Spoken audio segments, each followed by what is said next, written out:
Hey, this is Steve in Dallas, Texas. It's Saturday morning, my friend, and you are listening to Light Talk. Good morning, this is Brackley in Las Vegas, Nevada. Today we will discuss going back to the classroom, software for the EE, Disney Plus broadcast of Hamilton, and The Last Man Standing in Rock and Roll 2021. All on Light Talk. And this is David coming to you from the beautiful Belmont Shore area of Long Beach, California. And if you don't already know, you are listening to Light Talk, and we are the Lumen Brothers. Yes, we are. And our red-headed stepson grandchild with us. Redheaded. Redheaded. I've been redheaded for a while. Brackley, you remember the Farkel Family? Vaguely. Yeah. The Farkel Family were on Rowan and Martin's Laugh-In. And they all had red hair and freckles.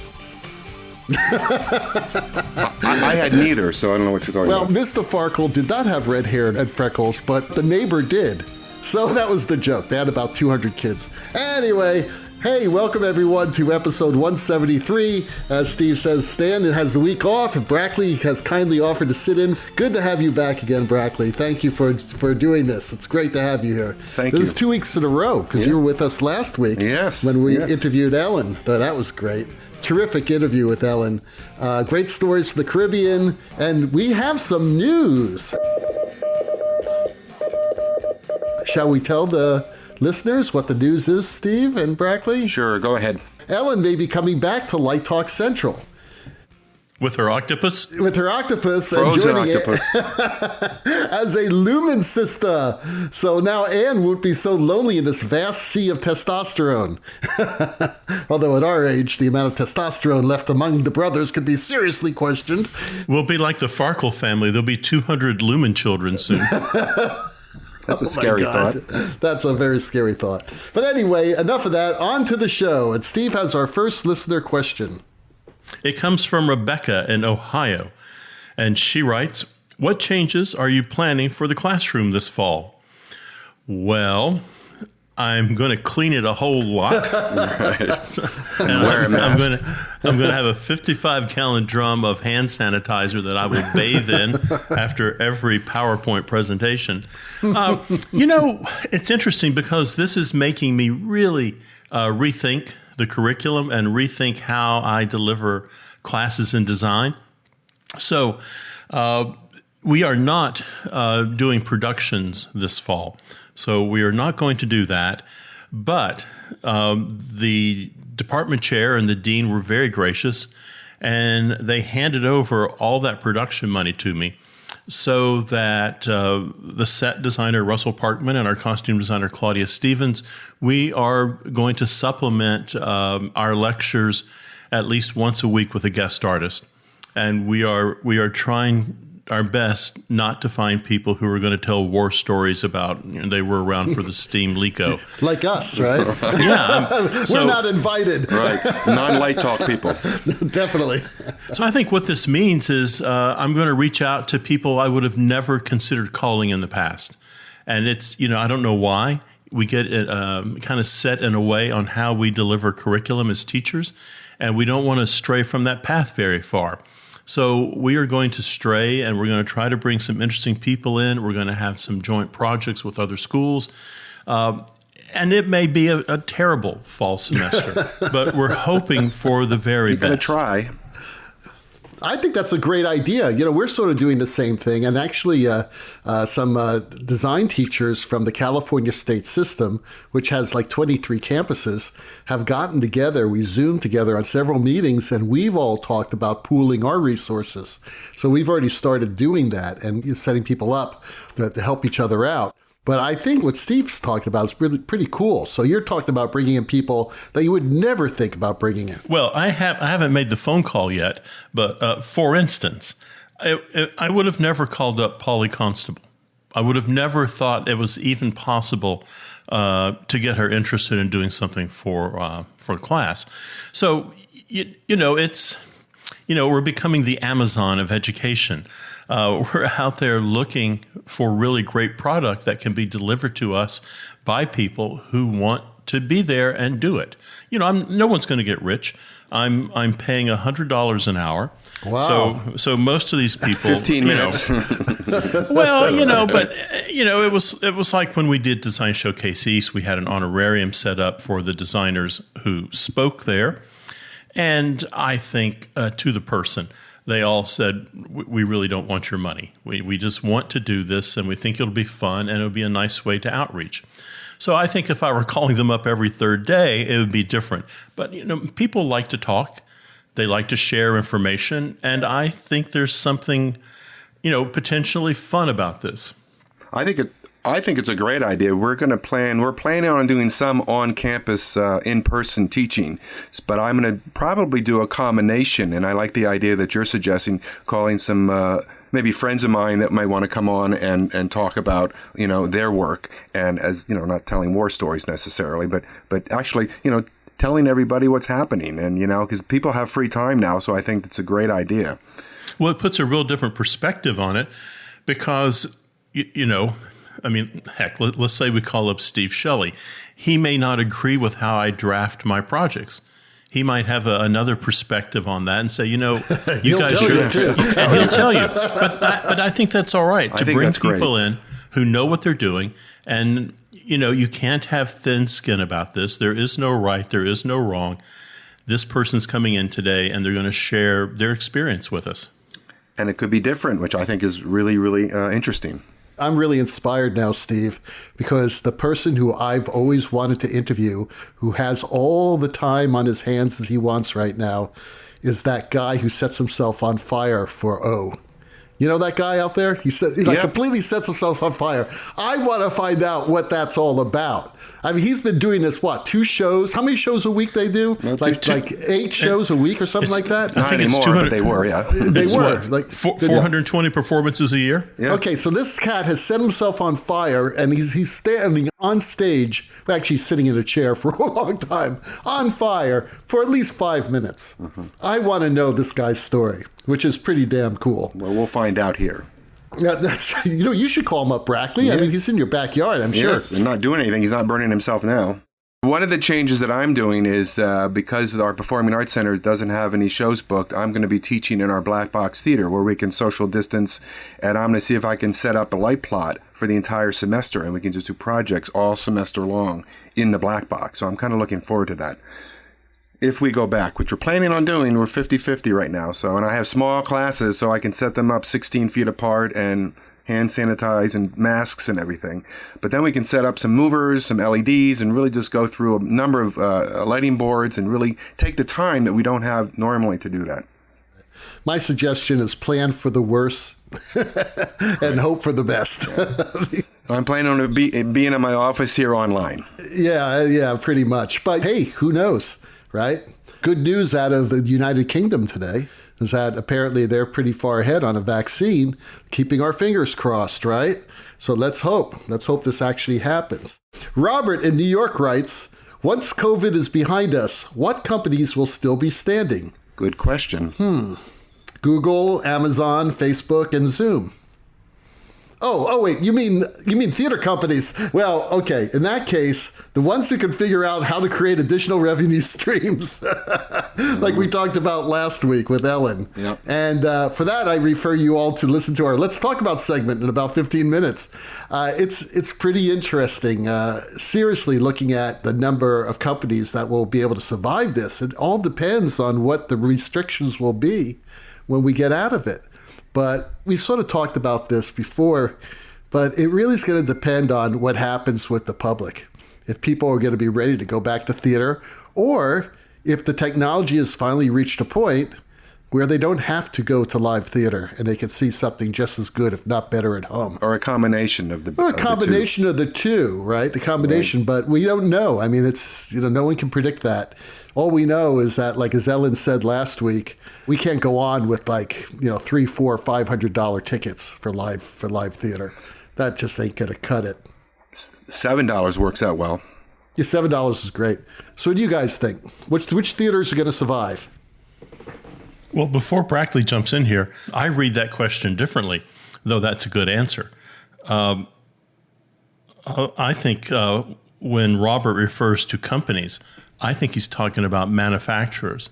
and rental houses. Oh, right. I don't know that for a fact. But, Robert, what I would say is there are a couple of lighting companies out there that do a lot of work in architecture, in building new buildings.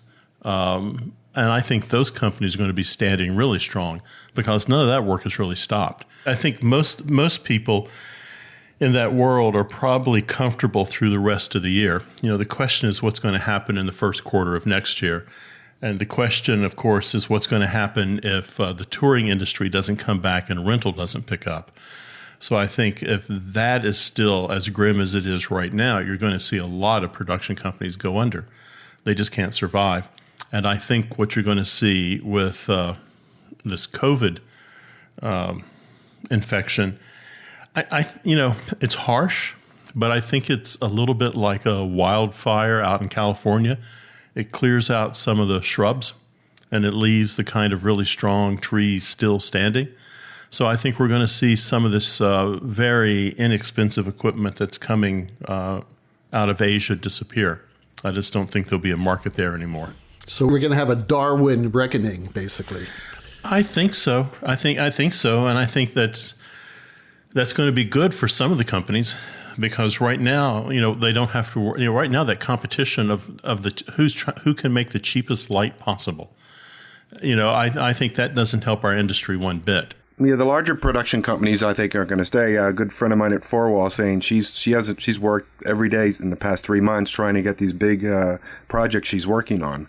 The mom and pop companies are the ones that are probably may go by the by because they're pretty much all rental right now, and I don't know how they. Well, can in survive. some of those big projects, I'm getting ready.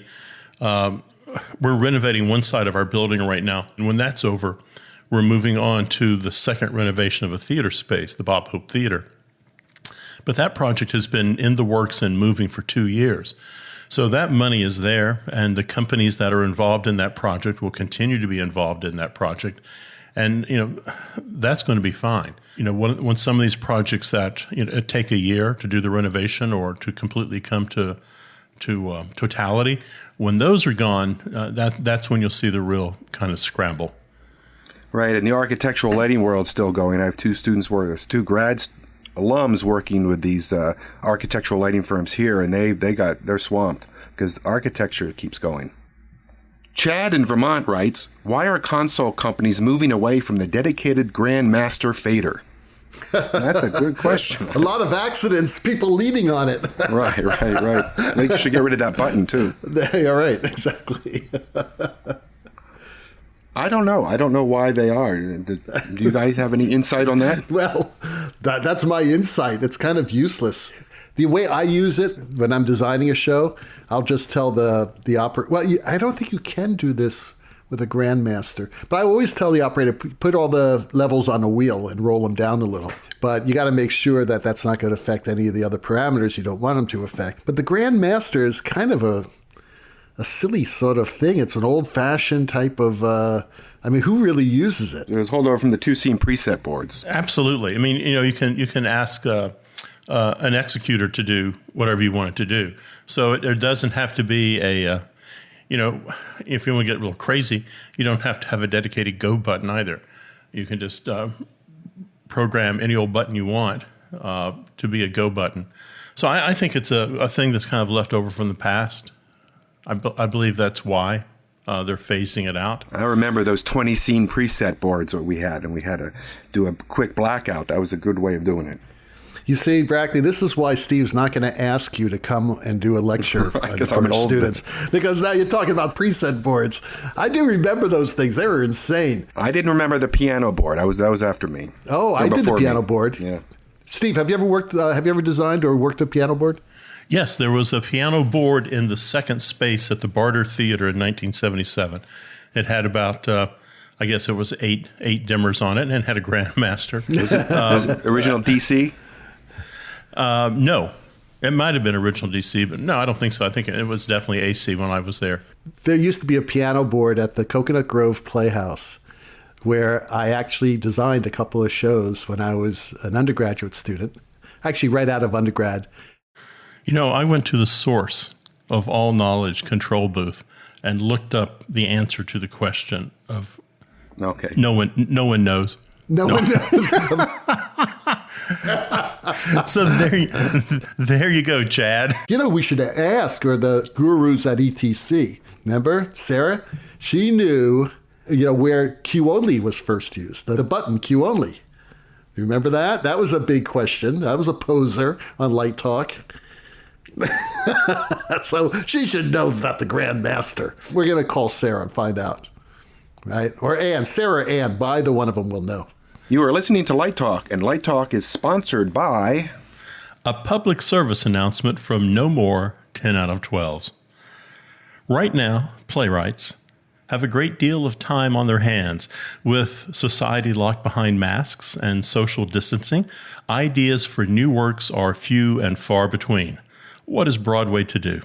That is why we, at No More 10 out of 12s, are reaching out the hand of collaboration to our brothers and sisters in the Dramatists Guild of America. You know, that professional organization for playwrights, composers, and lyricists working on the American stage. We offer 3 dynamite ideas for Broadway in 2021.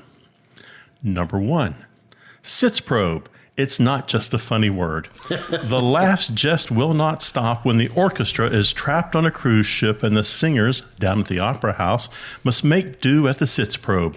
When all seems lost, Spike, the world's oldest stagehand, pulls out his comb, wraps it in bumwad, and guides the company through La Boheme. Number 2, when in doubt, Shanae's it out. A young understudy gets his big break as Willie Loman in Death of a Salesman, but cannot remember his blocking opening night and can only move about the stage in a series of short, unusually fast turns. This beloved 1949 Pulitzer Prize and Tony Award-winning show gets a new, fresh interpretation as Willie relives his life in a series of flashbacks while his Shanaes become bigger and bolder until finally he realizes Willie's life wasn't that bad, and the whole cast must ask the question, what will he do next? Number 3, Tech Week, the musical.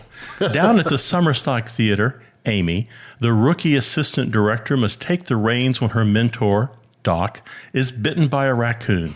Amy sings and dances her way through a troubled tech week to a successful opening night with the help of her seasoned stage manager and loving aunt, Miss Becky. Sit back and listen to future Broadway gold as Amy and Miss Becky sing, "Don't stop, just keep going." And we're only on page 7. And topping and tailing the night away, and the show-stopping, heartwarming grand finale. Let's do it one more time. This has been a public service announcement from No More 10 out of 12s.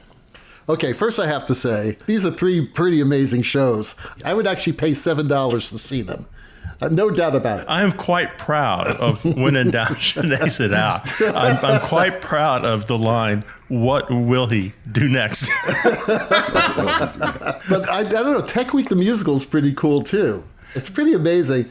But then, wait, which one has the raccoon in it? Was that That's when in Tech doubt? Week the musical. But Okay. haven't you heard that at Tech Week? Don't stop, just keep going. Yes, just keep going. But there's a damn raccoon under the tech table. And of course, my favorite, we're only on page 7.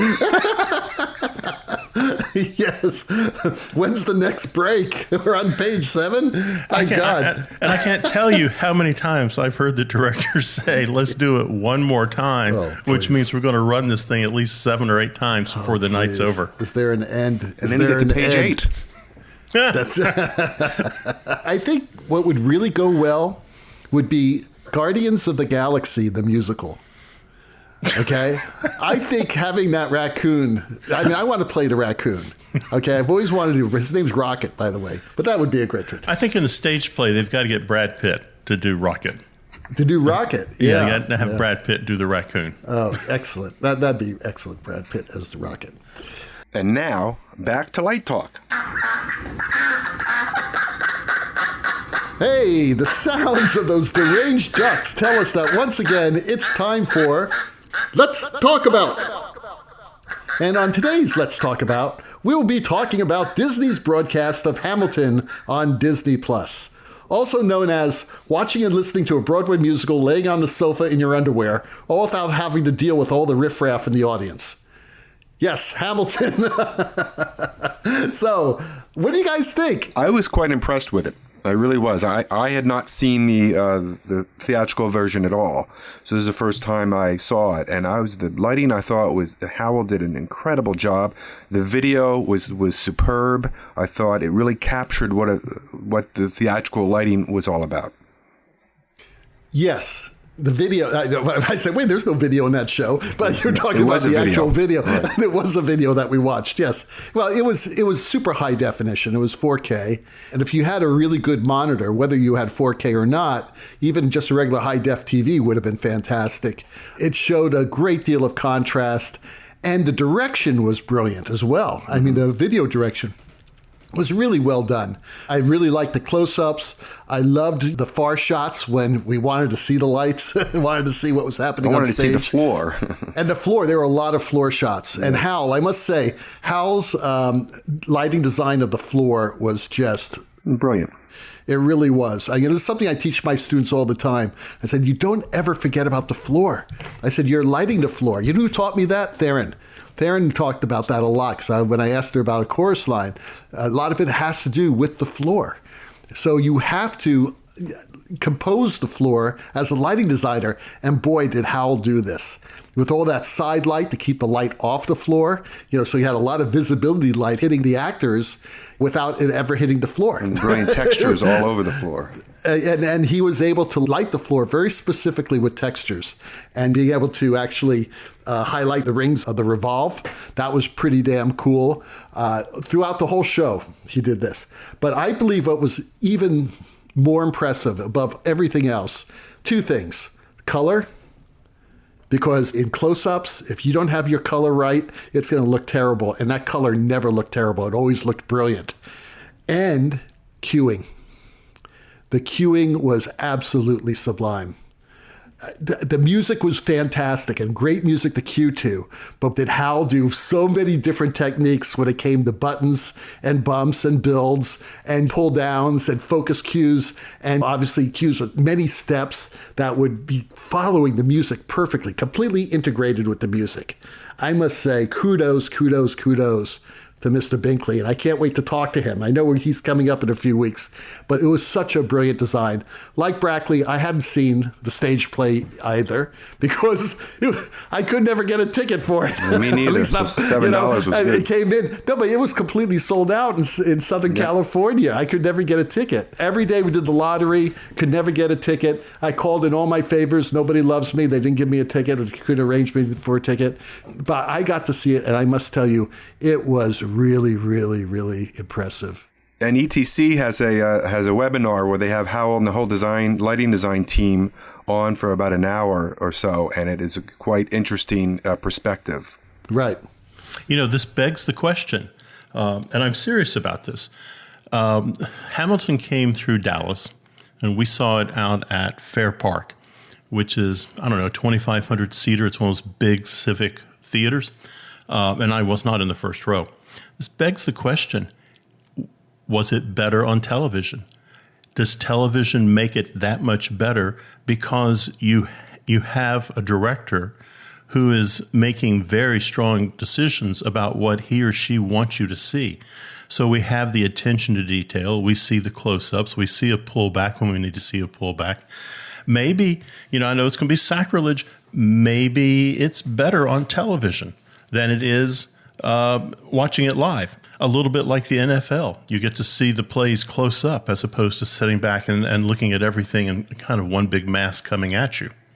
Well, the singers and the actors might have something to say about that because I think they do get energy off the audience. So there is something different about playing it in a... Oh, I think you should have an audience. I think it's what Ellen was talking about last week, that you still have a live audience there, but you also record it so that millions of more people can watch it. Absolutely. Because I understand why people want to be in live theater. I love live theater. Okay, if we ever get back to it again, it's going to be fantastic.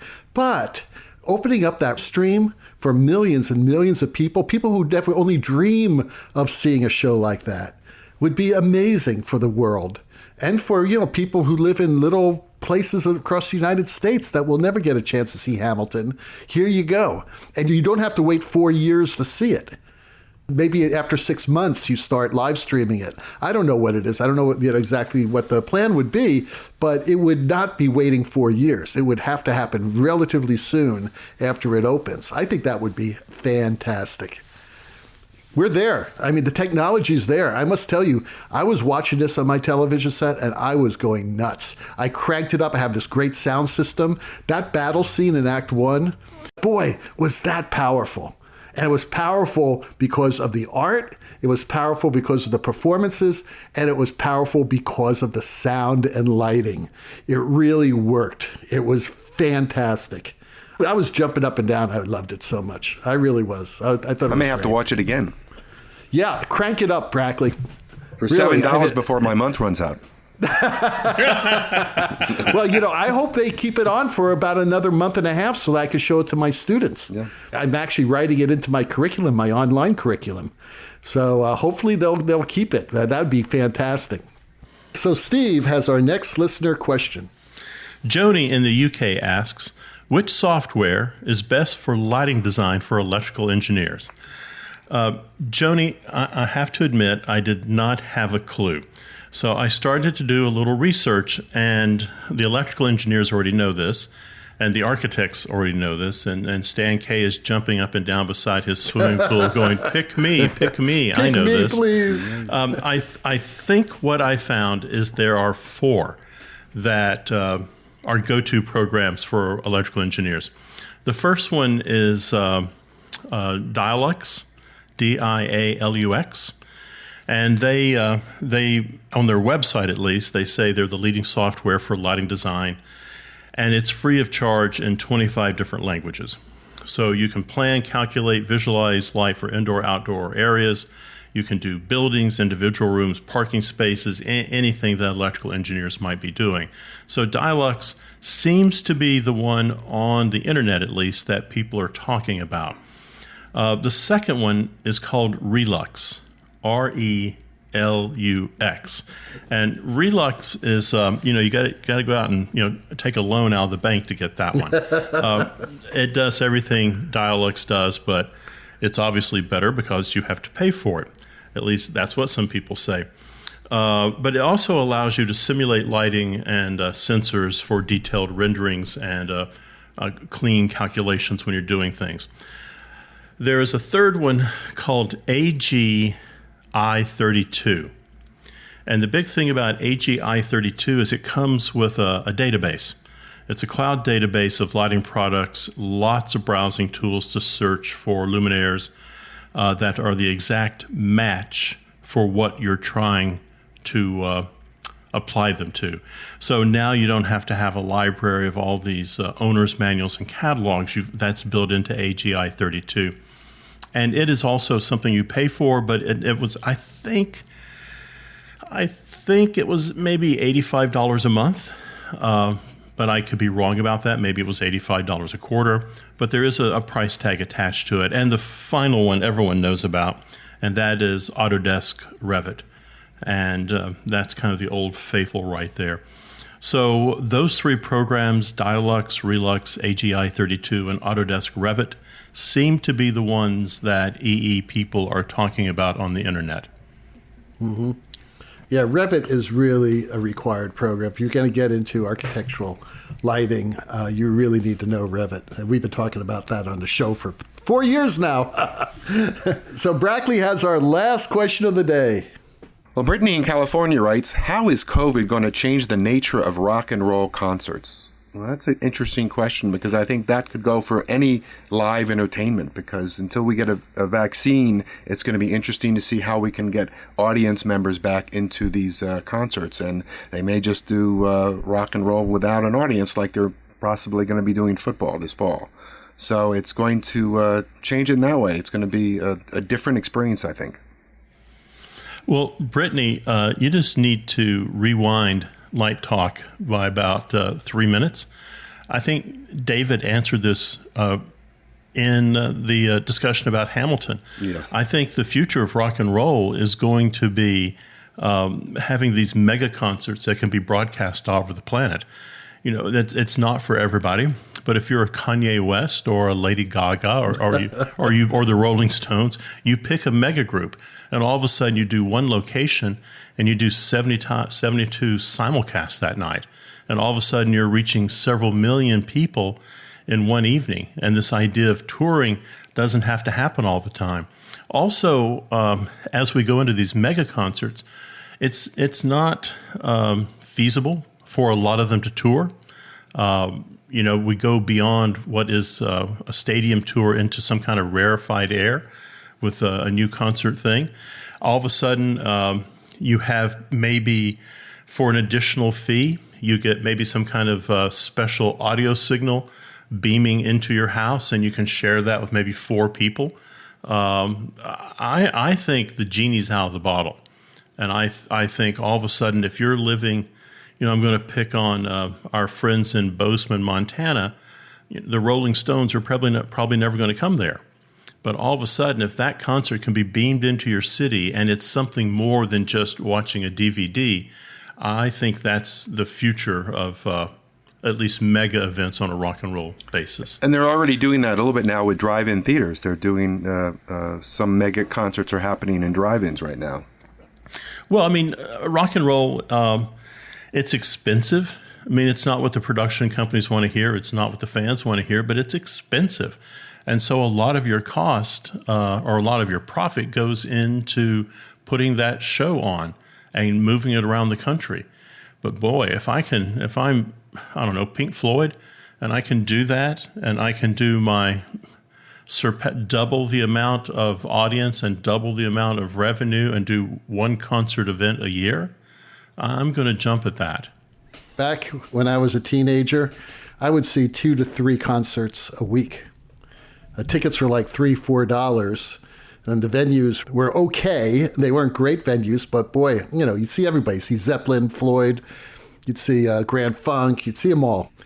And I was like 13, 14, 15 years old. And I saw a lot of concerts back then. And then in 1969, as a 14-year-old, I sat in the mud for 3 days at the West Palm Beach Rock Festival and saw amazing bands there. Let me tell you something. Yeah, it's really cool to be at a festival. I guess it's kind of cool to freeze your butt off in the mud. But you know something? If I had a 4K feed of that stuff coming into my living room, I would never go to a concert again. Who needs it? Really, who needs it? Who needs to deal with all that? It's crowded. It's insane. There are people being rude around you. Yeah, I guess if you're stoned out on ecstasy, it's probably a cool experience. But, I would never do anything like that. And to me, it was all about the music. I think a lot of people sort of romanticize the experience of Woodstock and the experiences back then of these large concerts. And I've been to several, recently. I went to a Fish concert a few years ago. It was kind of cool, and I liked being there with the people, but I couldn't see much. I was too far away, and, they don't really have video there. They don't have iMag.